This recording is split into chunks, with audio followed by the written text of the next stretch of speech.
नमस्कार, बहुत स्वागत है आप सभी का प्रदेश के सबसे बड़े डिबेट शो आज की फाइट में। मैं हूं आपके साथ हेमंत कुमार और आज का मुद्दा है पाकिस्तान से हमदर्दी, अखंडता पर भारी। ऐसा इसलिए क्योंकि पहलगाम में हुए कायराना आतंकी हमले के बाद पूरा देश एकजुट है, तो वहीं पर्यटकों के नरसंहार को लेकर के दुनिया भर में भी गुस्सा है। आतंक को जड़ से खत्म करने के लिए सरकार के दावे के साथ हर कोई खड़ा दिखाई दे रहा है। सियासी तौर पर हमेशा एक दूसरे पर तीखा वार करने वाले कई राजनीतिक दल एक सुर में, एक सोच के साथ आतंकवाद के खिलाफ कड़ी कार्रवाई की वकालत कर रहे हैं, लेकिन देश के भीतर कुछ ऐसे नेता हैं जो पाकिस्तान के प्रति हमदर्दी जता रहे हैं। संकट के वक्त में क्या ऐसे बयान देश की अखंडता पर भारी पड़ रहे हैं? क्या सस्ती लोकप्रियता के लिए देश हित को भी दांव पर लगाया जा रहा है? ये आज का सबसे बड़ा सवाल, इसी पर करेंगे चर्चा। लेकिन पहले देखिए ये छोटी सी रिपोर्ट। आतंकी हमला, दुनिया भर में गुस्सा।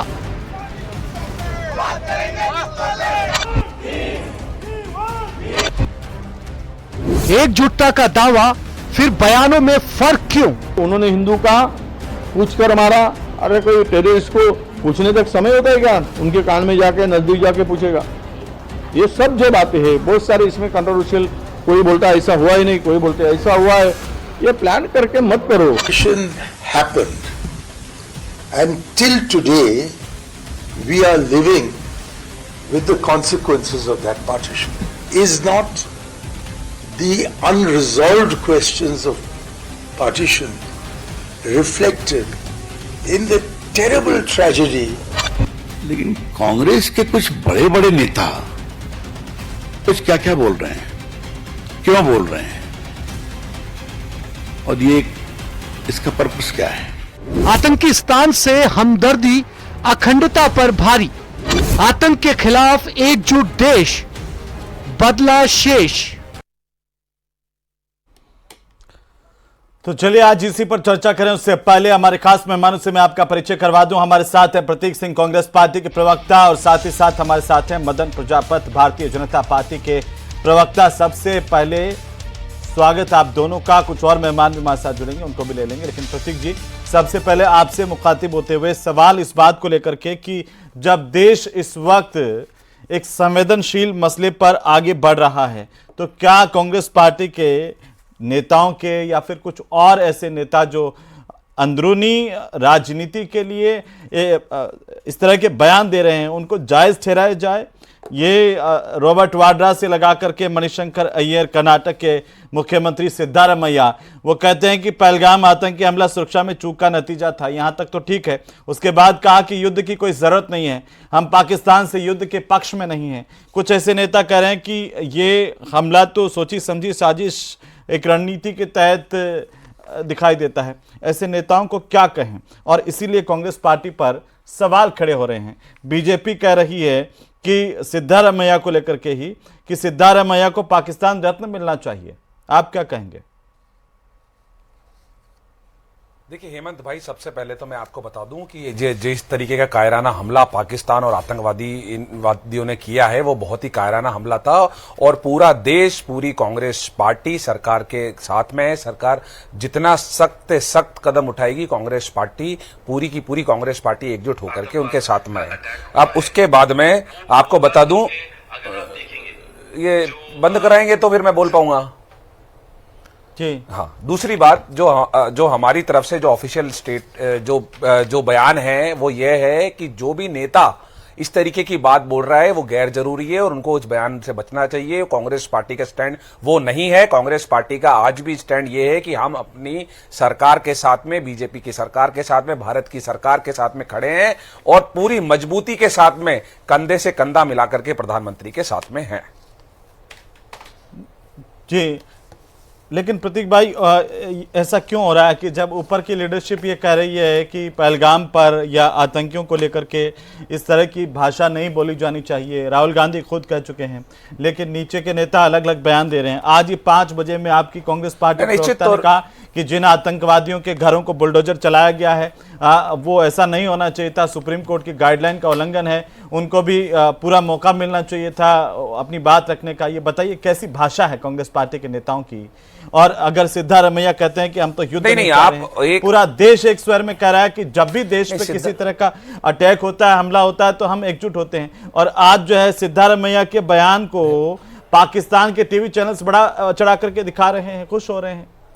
हेमंत भाई सिद्धारमैया जी ने अपने बयान को का क्लैरिफिकेशन दे दिया था, और बाकी जिन आप नेताओं की बात कर रहे हैं, कांग्रेस पार्टी निश्चित तौर पे उन नेताओं के खिलाफ भी कार्रवाई करेगी, क्योंकि कांग्रेस पार्टी का ऑफिशियल स्टैंड यही है कि हम हमारी देश की सरकार के साथ, देश के प्रधानमंत्री के साथ में खड़े हैं, मजबूती के साथ खड़े हैं। 140 करोड़ की जो जनसंख्या इस देश की है वो एक साथ है, और हम सभी चाहते हैं कि पाकिस्तान और आतंकवादियों के खिलाफ सख्त से सख्त कार्रवाई की जाए, चाहे युद्ध की जरूरत पड़े युद्ध किया जाए, एयर स्ट्राइक की जरूरत हो, जो भी मुनासिब समझेगी सरकार वो किया जाए। कांग्रेस पार्टी उनके साथ।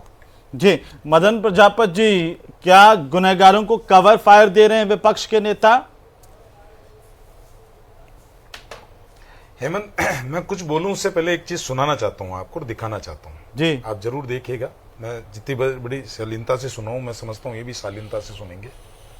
आतंकवाद का अटैक हुआ है वो होगा, क्योंकि अगर आप देखेंगे जो सबूत है कि उन्होंने आईडी देखकर उसके बाद उन्होंने चुना किनको उन्होंने मारना है या छोड़ना है, वो कहां से होता है? क्योंकि उनको सोच है कि गलत हो रहा है मुसलमानों के साथ, कि जब वो अपनी प्रार्थना कर। हेमंत, एक बार थोड़ा सा दोबारा सुन लिया। हमने सुन लिया पूरे, वो होगा क्योंकि अगर आप देखेंगे ये रोबर्ट वाड्रा है जिन्होंने कहा है आतंकवादी हमला होते इनका पहला बयान आया था, जो आतंकवादी हमला हुआ है वो होगा, क्योंकि यहां जिस तरीके से मुसलमानों को परेशान किया जाता है। ये तो रॉबर्ट वाड्रा का बयान है। खंडन करते हैं क्या? बिल्कुल करता हूं, बोलिए। क्यों खंडन करते हैं? ये ले, आपने खंडन किया नहीं है। आप रॉबर्ट वाड्रा के बाद सिद्धारमैया, सुनिए, सिद्धारमैया, मणिशंकर अय्यर, सुनाइए क्या। आज ये जो लोग हैं कांग्रेस के इन नेताओं का काम है आतंकवादियों को खाद बीज उपलब्ध कराना। और इससे पहले राहुल गांधी का डोज आपने सुना था बयान, जो यूएन के अंदर उसका देके किस तरीके से हवाला देके और भारत के विरोध उनको प्रस्तुत किया जाता है। कांग्रेस के दो चरित्र है, जिस तरीके से हाथी के दांत खाने के और दिखाने के अलग होते हैं, कांग्रेस के भी ऐसे ही दो चरित्र हैं। ये जनता के बीच में कहते हैं हम साथ में, लेकिन इनके लगाम जो है अपने नेताओं पे नहीं है। इनका आतंकवादियों के प्रति जो प्रेम है ये साफ दिखता है कि हमला होते ही रॉबर्ट वाड्रा कहते हैं कि ये तो होगा। अरे धर्म पूछ के लोगों को मार दिया गया, उसको आप जस्टिफाई कर रहे हो। आतंकवादी हमले को आप जस्टिफाई कर रहे हो। आतंकवादी हमले को आप किसी न किसी से अव्वल लीडरशिप कांग्रेस पार्टी की ये कह रही कि उनका कांग्रेस से कोई लेना देना नहीं है और इस तरह के बयान नहीं दे, तो आप रॉबर्ट वाड्रा के बयान को क्यों देख रहे हैं? राहुल गांधी के बयान को क्यों नहीं देख रहे हैं? सुनिए, या जब रॉबर्ट वाड्रा को ईडी बुलाती है, जब कांग्रेस ये नहीं कहती है हमारा कोई लेना देना नहीं है, पूरे देश के अंदर जाके सड़कों पर उतर जाती है। जब उनका ईडी का मसला होता है, जब सड़कों पे उतर जाती है, और आज कह रही है कोई लेना देना नहीं है। क्यों नहीं है? किस तरीके से नहीं है? आपके रॉबर्ट वाड्रा जी के ऊपर कुछ बोलिए। किसानों की जमीन खा गई थी जब तो पूरे के पूरे कांग्रेस आगे रॉबर्ट वाड्रा पर कार्रवाई होती है, तब तो आपका पूरा लेना देना, और रॉबर्ट वाड्रा इस तरह के बयान देते हैं तब आप कहते हैं उनसे लेना देना नहीं है। हेमंत भाई, आप मुझे एक इंसिडेंस बता दीजिए जब ईडी ने उनको बुलाया और कांग्रेस पार्टी ने उसके ऊपर एक इंसिडेंस बता दीजिए, एक सिंगल एक इंसिडेंस बता दीजिए। आपसे पूछता हूं, मैं बड़ी विनम्रता से मैं प्रतीक जी से एक सवाल पूछता हूं। राहुल गांधी, प्रियंका गांधी, सोनिया गांधी, मैं हो सकता है मेरी जानकारी में नहीं हो, रॉबर्ट वाड्रा के बयान का खंडन किया हो, कोई ट्वीट पे बोला हो, किस तरीके से बोला हो, और मल्लिकार्जुन खड़गे जी इन्होंने बोला है कि रॉबर्ट वाड्रा ने जो बोला है वो गलत बोला है, कांग्रेस उससे जो है वो नहीं मानती है। कांग्रेस में ही नहीं है, किसका है? कांग्रेस में ही नहीं। खंडन किया क्या? कांग्रेस में नहीं है, वैसे खंडन करो ना। आपका पारिवारिक संबंध है ना, कैसे नहीं है कांग्रेस के अंदर? नहीं है, आपके पारिवारिक संबंध नहीं है। आप खंडन किया क्या? मैं कर रहा हूं ना। सोनिया गांधी, आपके करने से क्या होता है? देश की जनता जानती है कि किस तरीके से ईडी के टाइम पे सड़कों पे उतर के आते हैं। खैर मैं कांग्रेस पार्टी आपसे ये पूछ रही है, पहली बार नहीं है, आपसे ये पूछ रही है मदन भाई, सुनिए, कांग्रेस पार्टी आपसे ये पूछ रही है कि अगर इतना ही देश हित आगे है तो प्रधानमंत्री सर्वदलीय बैठक में क्यों नहीं थे? वे चुनावी रैली को संबोधित करने के लिए बिहार क्यों चले गए?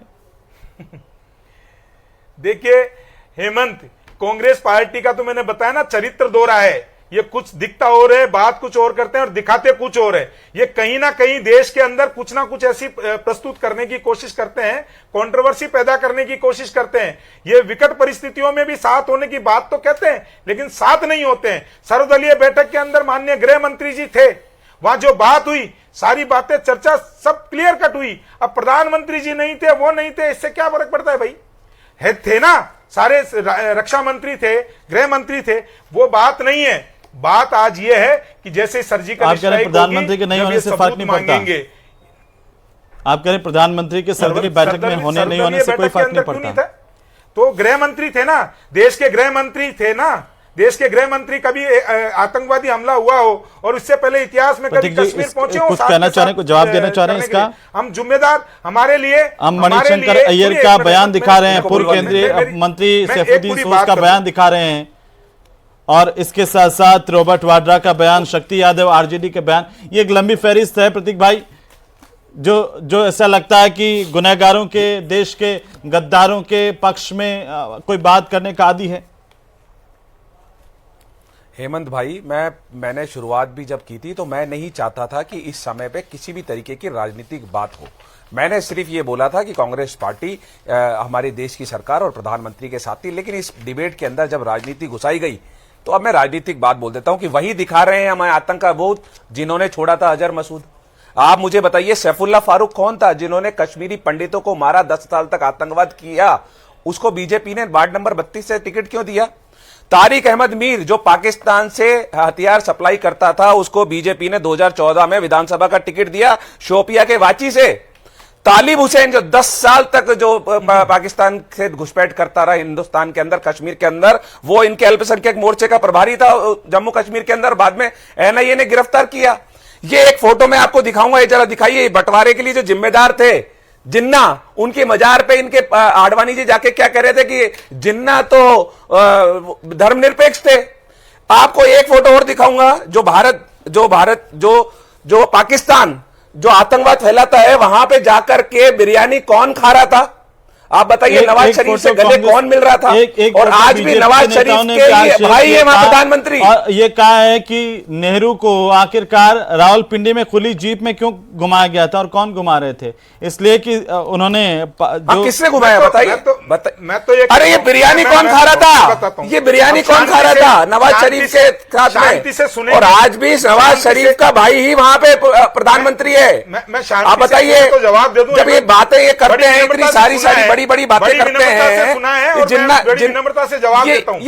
मैं बड़ी विनम्रता से जवाब, ये आफरीदी के साथ में क्या कर रहे हैं? इनके जो मंत्री रहे पहले, अनुराग ठाकुर, ये क्या कर रहे हैं? और अभी की ये रिसेंट फोटो है, ये कोई बहुत ज्यादा पुरानी नहीं है, 10-15 दिन पुरानी फोटो है। आफरीदी लगातार हिंदुस्तान के खिलाफ जहर उगलते हैं, और अनुराग ठाकुर क्या करते हैं? उनके साथ बैठ करके गलबैया कर रहे हैं, उनके साथ चाय पी रहे हैं, उनके साथ नाश्ता कर रहे हैं। क्यों भाई? ये रिश्ता क्या कहलाता है? हेमंत, ये रिश्ता क्या कहलाता है? जवाब दीजिए ना। हेमंत, मैं जवाब दूं क्या? हाँ, अब मैंने शांति से सुना, अगर आप भी आग्रह है कि दूसरे को भी शांति से सुनाना। हेमंत, आज ये जो है इस तरीके से फोटो दिखा रहे हैं, मैं तो कहता हूं ना, नेहरू घूम रहे थे पाकिस्तान, और नेहरू जी की महत्वाकांक्षा के कारण ही देश का बंटवारा हुआ धर्म के आधार पे।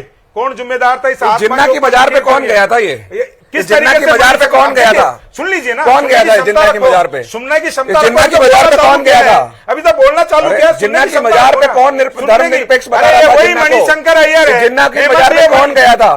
कौन गया था? बोलूं बीच में? जिन्ना की बाजार पे कौन गया था?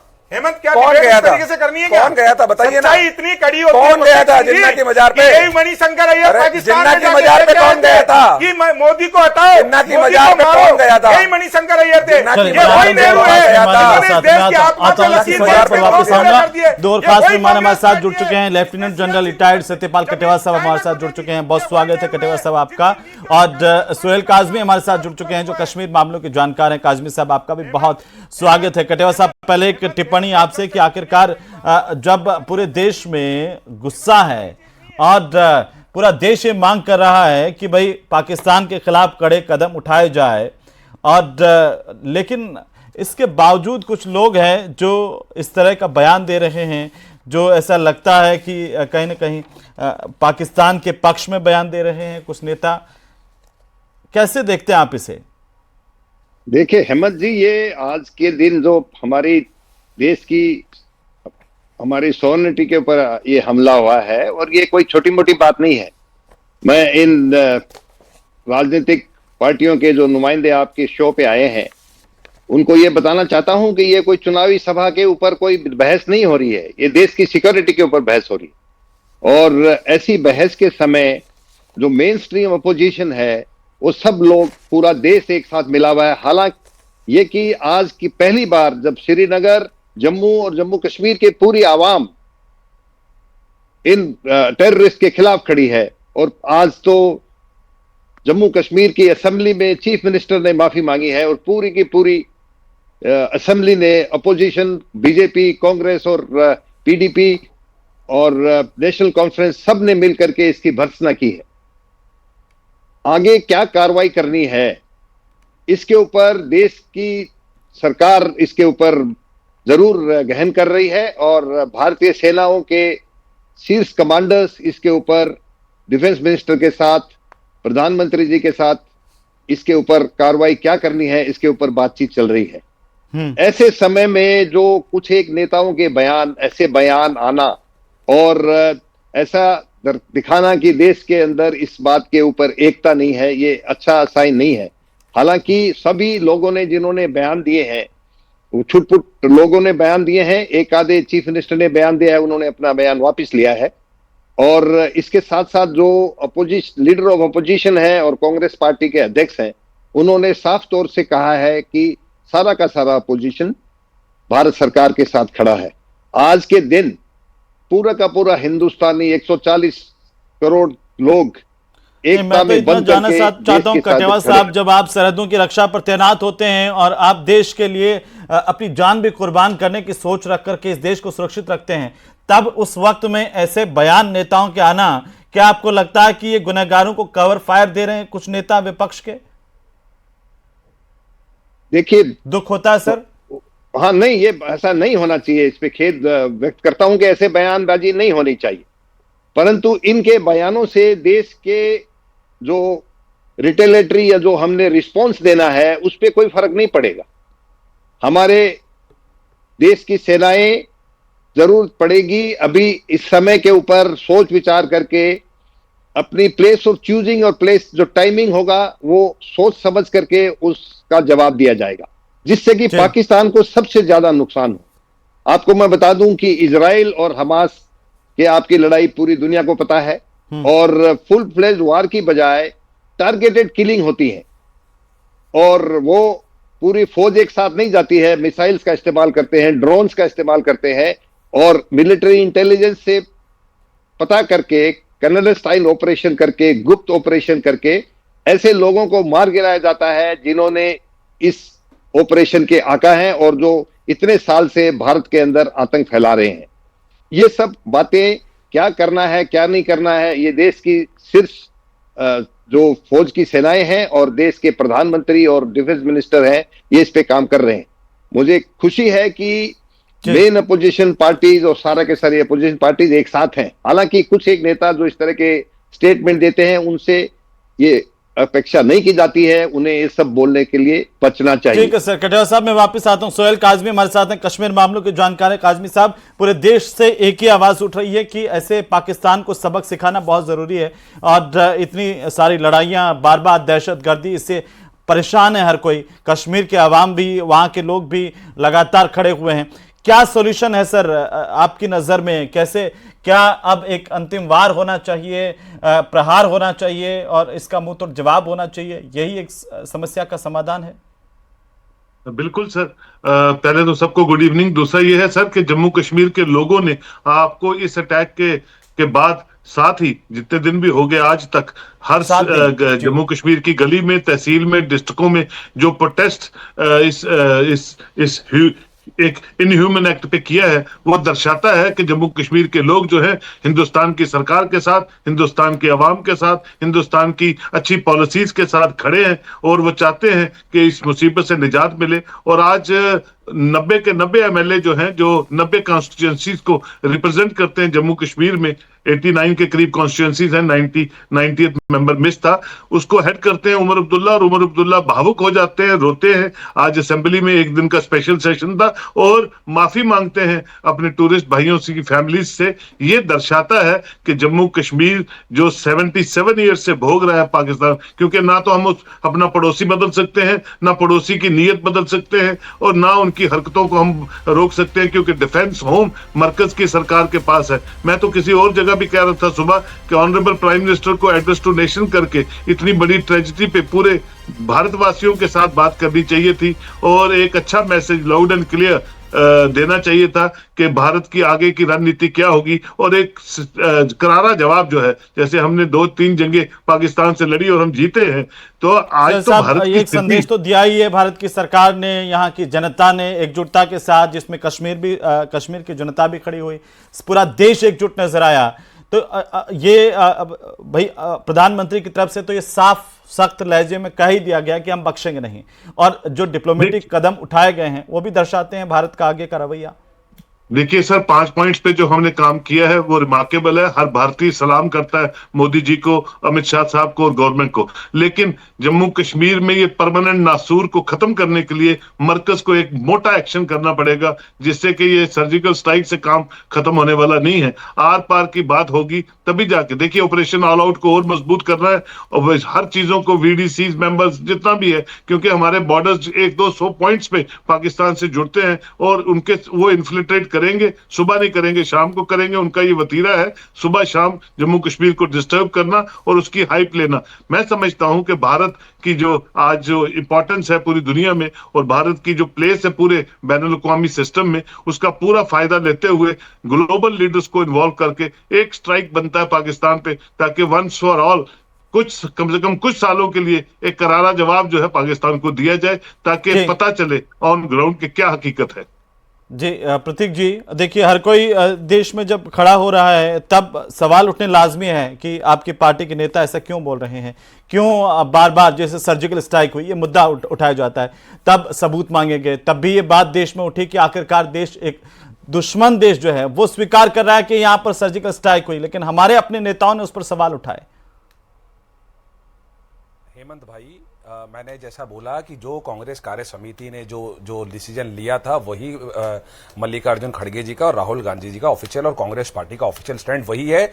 आज फिर से जयराम रमेश जी ने भी ट्वीट करके ये जाहिर फिर आपके नेताओं की ऐसी क्या मजबूरी है कांग्रेस पार्टी देश में अलग अलग सिद्धारमैया को देख लीजिए, उसके बावजूद भी कई लोगों ने खाने के दांत और दिखाने के दांत अलग अलग है ना, खाने के दांत और दिखाने के दांत अलग अलग है ना। मनीष ये यहाँ पे रेजोल्यूशन पास करेंगे, उधर मणिशंकर अय्यर से बैकडोर से आतंकवादियों को जो है खाद बीज उपलब्ध कराएंगे। आतंकवादियों की परिस्थितियों को देने वाले जो है वो कांग्रेस के लोग खाद बीज देते हैं। कभी राहुल गांधी देते हैं, कभी मणिशंकर अय्यर दिखाने पड़ेंगे, और मुझे ये दिखाना पड़ेगा ये है पाकिस्तानियों के साथ खड़े हुए कांग्रेस का चेहरा। ये है कांग्रेस का चेहरा। और अभी कह रहे थे ना हेमंत, ये कह रहे थे ना, ये हुर्रियत के नेताओं को प्रधानमंत्री आवास पे बुलाते थे, आसिम मलिक को बुला के प्रधानमंत्री आवास आत्मा पे लकीर खींचने वाले नेहरू थे, आधा कश्मीर थाली में परोस के देने वाले नेहरू थे, चाइना को जमीन देने वाले, बंजर जमीन बता के देने वाले नेहरू थे, इस देश में संविधान का उल्लंघन करने वाले नेहरू थे। आज संविधान की बौखलाहट के अंदर कांग्रेस अपना अस्तित्व बचाती है। इसका तो जवाब दे दो, फोटो का की राजनीति के अंदर फोटो का तो जवाब दे दीजिए, और ये जवाब दो ना मणिशंकर अय्यर का, जो ये कहते थे कि देश के संविधान ने चुनी हुई सरकार को कि अगर पाकिस्तान वो कुछ नहीं है कांग्रेस में, वो कुछ नहीं है कांग्रेस में, कुछ नहीं है, बोलिए ना, कैसे नहीं, कुछ नहीं है कांग्रेस में, बता रहा हूँ, कुछ नहीं है, नहीं है, कीजिए ना, लेकिन हमने पहले ही पार्टी से निकाला है, बिल्कुल निकाला, फिर निकालेंगे, लेकिन ये तो प्रधानमंत्री है, ये तो प्रधानमंत्री दोहरा चरित्र है। एकजुटता का दावा है तो फिर बयानों में फर्क क्यों है प्रतीक भाई? सुनिए ना, मैं तो ये कह रहा हूँ, वो आप उनको आक्रामक होने का, हमला करने का मौका दे रहे हैं। इधर उधर की मैं कह रहा हूं कि जब एकजुटता की बात कर रहे हैं तो बयानबाजी अलग अलग क्यों है? वो एक सुर में एकजुटता के साथ क्यों देश की जनता को ये किसी तरीके से गुमराह करते हैं। ये कांग्रेस का दोहरा चरित्र है जो जनता जानती है। क्या बोला था राहुल गांधी के बयान को? फोटो का जवाब मेरे को जवाब दो। सैफुल्लाह फारूक का जवाब नहीं मिला, सैफुल्लाह फारूक का जवाब नहीं मिला, तारिक अहमद मीर का जवाब नहीं मिला, तालिब हुसैन का जवाब नहीं मिला, आतंकवादियों को टिकट देते हैं उसका जवाब नहीं मिला, सत्ता की धूप मिटाने के लिए एमएलए का इसका जवाब एक ही है कि देश का सुर एक है, देश की भाषा एक है कि आतंकवादियों को बख्शेंगे नहीं। तो फिर राजनीतिक भाषा में आखिरकार ये अंतर क्यों है, ये राजनीतिक दलों को सोचने की जरूरत है। प्रतीक भाई, अब बहुत शुक्रिया इस चर्चा में शामिल होने के लिए कुल मिलाकर के आप सभी का। लेकिन जब देश भर में पाकिस्तान के खिलाफ आक्रोश है तो ये सोचने को मजबूर करता है कि आखिरकार कुछ नेता पाकिस्तानियों की भाषा क्यों बोल रहे हैं, कुछ नेता आतंकवादियों की भाषा क्यों बोलते हैं। आप जनता हमेशा से उन्हें देखते रखें, आप ही तय करें कौन सही कौन गलत।